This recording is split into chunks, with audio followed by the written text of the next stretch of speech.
Welcome to another episode of Treasure Reef, and in today's video I'm going to talk about how I feed the fish in the aquarium behind me. How often I feed it, what I feed it, and I'm going to show you how I prepare a feeding solution that I have been trying on this aquarium for the past month and a half, and it has made all the difference for many of my fish, especially for my powder blue. So at the end of the video you're also going to get to see a pooping anemone. So let's get started. Before I'm going to talk about what exactly I feed them, let's actually understand what do I keep in my aquarium. So I predominantly have a lot of surgeonfish in here, tangs. These are herbivores, and there's probably at least 6 of them. There is the Jardini tang, there is a Nassau tang, there is a small blue tang, your dory, there is a mimic tank and a Tamini tank. And the last tank that I think I introduced was the powder blue tang, which as if you go back a few videos, probably in the summer, I thought that he was never going to make it. But apparently he did, and for the longest time he was very, very thin. So only recently that I've changed the way I feed, I've started to see a huge difference in how he looks. So really happy with the performance of whatever I'm trying now. In addition to this, I do have a few anthis which prefer getting fed more frequently. I do have a filefish, I have a few little gobies in there, and all of them require slightly different diet. So I try to add as much variety as I can. So while I focus on adding dry food as my staple diet, so there's mostly pellets, there's a little bit of flakes, I also add frozen food maybe once every couple of days just to add a little bit of variety and to entice some of the more finicky eaters to go after it. As well as I do add nori at least twice a week, which usually I just cut out. It's two little fishies nori, the green one. Sometimes I do a little bit of purple, but they don't seem to like it as much. So the red one I've never really had any success personally with. So this is the actual clip that I use, and you add a little piece of nori, add it, you clip it, and then you can use those 2 parts of the magnet. So this one goes into the water column, this one goes outside. You then stick it to the glass, and then you can move it wherever you want. And I've been using this for the longest time, and it's been great. A few early variants of this particular magnet have had a few issues where there was some rusting going on, but I believe that the new iteration, which I've been using probably for the last 2-3 years, hasn't had this problem. I also try not to keep this in my tanks for too long, just because there's algae that grows on this. So usually this is in for a day, then I take it out, and that's why it looks fairly clean. Now for the fish, I used to use or rely predominantly on the flakes. So first there was the marine flakes with garlic by omega-1, which are great. However, one of the biggest issue with some of these flakes is that the bigger pieces are at the top, and then as you get towards the bottom, it starts to get really mushy. So I do prefer bigger flakes. This is where the New Life Spectrum flakes come in. I think they're a lot bigger, and they don't smell as strong as the garlic ones, but they seem to do quite well. However, even with these flakes, when I just started to feed my fish, first they didn't quite like it, but probably took maybe a week, and then now they go bonkers for it. So it's one of those things where sometimes you just need to give it a try. So this is what I used to feed, and I also would add some dry pellets, you know, maybe sometimes hikari, but predominantly the P. mysis or the fauna marin, which I do like a lot, and it's been great. However, I saw the biggest change in my feeding response, as well as the girth of the fish and just overall health, when I started doing something a little bit more special. And I'm going to show you what exactly I do. Every week I try to prepare a mix of all the dry pellets that I use. Then I add a whole bunch of different additives to it, and then let it sit in a container. It's a sealed container. And later on, I would just take this out of the fridge, use some sort of tweezers, pick up a few pieces, and then give them to the fish. And I think that enriching the dry pellets with a few solutions has added more vitamins to it, maybe more fat, and the fish clearly show that. Plus, I think some of it also kind of dissipates and adds to the just nutrients in the water column, which helps with coral. So in this process today, I'm gonna just show you how much I add of which and how much lasts me for about a week. So let's get going with this. So first, I have the bigger pellets here, the Marine A Hikari. I've never really used them too much, but I try to add at least some because I do have a few big tanks. So this is a half teaspoon. So I'm gonna add maybe 1.5 teaspoons of the bigger ones. Actually, let's add 2 teaspoons. So 2 half teaspoons, so 1 full teaspoon of the Marine A. And I'm gonna be sitting them on the floor so I don't get mixed. Then there is the Marine S Hikari. So this is a really small one.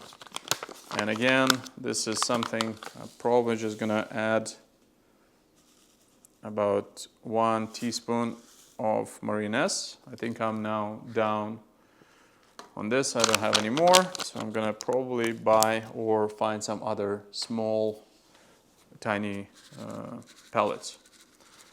Next, I have 2 PE pellets that are 2 millimeters and 1 millimeter in length. They're both slow sinking.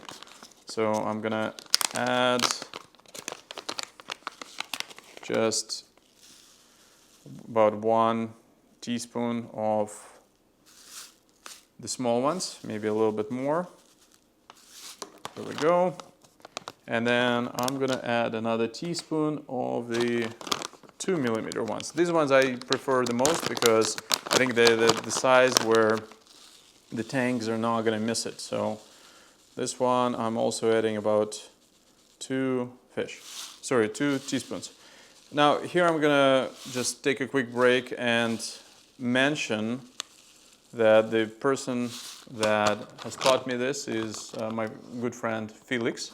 So shout out to Felix, and he's what I call a fish whisperer. He's got the magic touch, same way as sometimes I think of myself as having a bit of a magic or green thumb or blue thumb with the coral. He does have a magic touch when it comes to fish. So he's had great success with this, and this is the recipe that he taught me. So thank you, Felix, for showing this to me. So recently I've been trying this New Spectrum probiotics, and I can't see it really hurting. So again, I'm gonna add maybe 1 teaspoon of that. And just overall, you may notice that everything is about 1 to 2 millimeters. So right now I've been adding too much of the smaller stuff. So let's hope that whatever is here is gonna be a little bit bigger. So recently, about a couple of months ago, I've been trying the Fauna Marin. So this is the Fauna Marin Soft Multimix, which I've enjoyed even just by itself. Well, not I enjoyed it. I think the fish did. Although this one, yeah, it still doesn't smell very nice. So I'm gonna add maybe 2 teaspoons of this. Just gonna hold on to it for a second. And then the other one is soft spirulina. So this one is smaller. So I'm only gonna use maybe 1 teaspoon of that. It looks pretty good, so maybe half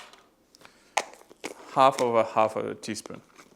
So I want to add a little bit more pellets, the bigger pellets here, so I'm just gonna top it off with a little bit more of the bigger one, the multi-mix. All right, so now that we have added all of the pellets, I'm gonna use these tweezers to just evenly distribute that. And this is where the magic happens. So I don't really have anything scientific behind this, but again, this is something that my friend showed me, and I've been using this. So this is the Vitamarin M, which is a multivitamin it's a supplement for marine fish and reef aquaria by Brightwell. So I've been using this, and you may notice that I'm adding just quite a few drops. So one thing I've learned as well is that you shouldn't be too worried about how much you add. It may look a little bit soggy first, but because this is so dry, it's just gonna fill in all of the pellets here. So basically it gets soaked in very, very quickly. So added a little bit of that, do a little bit of twirling here, and then the second one is vitamin C.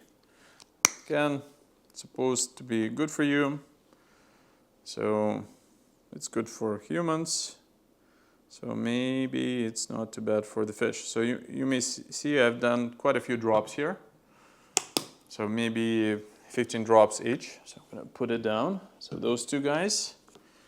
And as I'm mixing, I'm also going to mention that recently I've come across the fauna marin elixir. I think this is something that they encourage to add to the dry pellet food, and this is what I plan to add to my regimen at some point. I just haven't had a chance to buy it yet. So if you've had experience with the fauna marin elixir, please do let me know.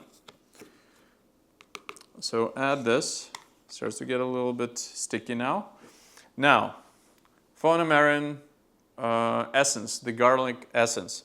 This is the bomb. So when I bought this, it was not open, and yet when I put it in the car, just after 2 minutes, you couldn't even get into the car. It just smelled like garlic. So this is very pungent and very potent. So I'm gonna add, again, maybe 10-15 drops of this.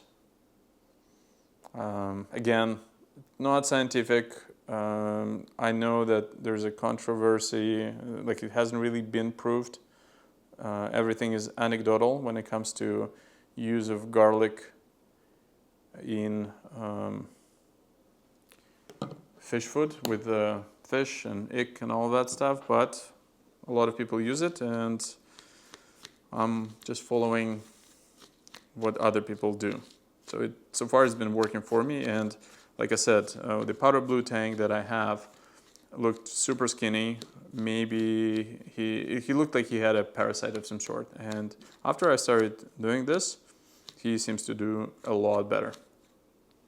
So adding a little bit of this, and finally, the last but not the least, this is the Selcon. It's a concentrate by American Marine. I think it's just mostly fats. There's a little bit of vitamin C and vitamin B12, but really the marine fats.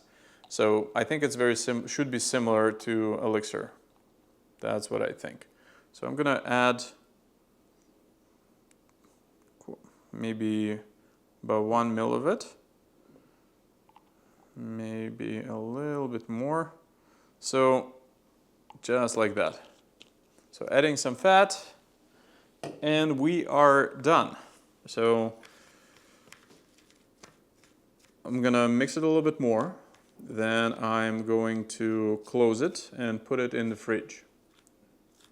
Maybe give it another half an hour, and I think that towards the end it's still going to be a little bit clumpy, but the dry pellets really going to soak it in the insides of each pellet, and it will look almost the same as when it was dry pellets themselves. Now the next thing, I don't really like to touch this with my fingers, so I do use some sort of tweezers. You need something small here, so I use these ones, and you just pick it up, carry it over the tank, open it up, drop it, maybe twirl the tweezers in the water column as well, and the fish really, really like it. I also do notice that some of the pellets do dissolve in the water column almost immediately, and that means that it's probably going to be coral food. So even before this is going to stay in the fridge, I feel comfortable just adding it to the tank right now. So let's throw it in and let's see how the fish will react. So the fish are just going nuts about it. So this is freshly prepared, but I think if you give it another couple of hours, this is where it's even going to be nicer. This is not something one sees every day. I have 2 anemones in this bucket here, and today, after feeding the corals, I'm noticing that one of them is looking really deflated, and there's some black goo that is coming out from its mouth, which is, if I'm not mistaken, is also its anus. So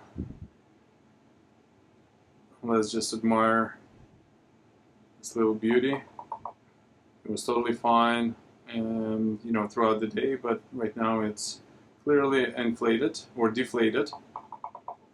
I don't think there's anything to worry about, but I thought it would warrant a quick video just to record this little happenstance. So this little goo came out, and I think right now it's trying to kind of bring it back, so to speak.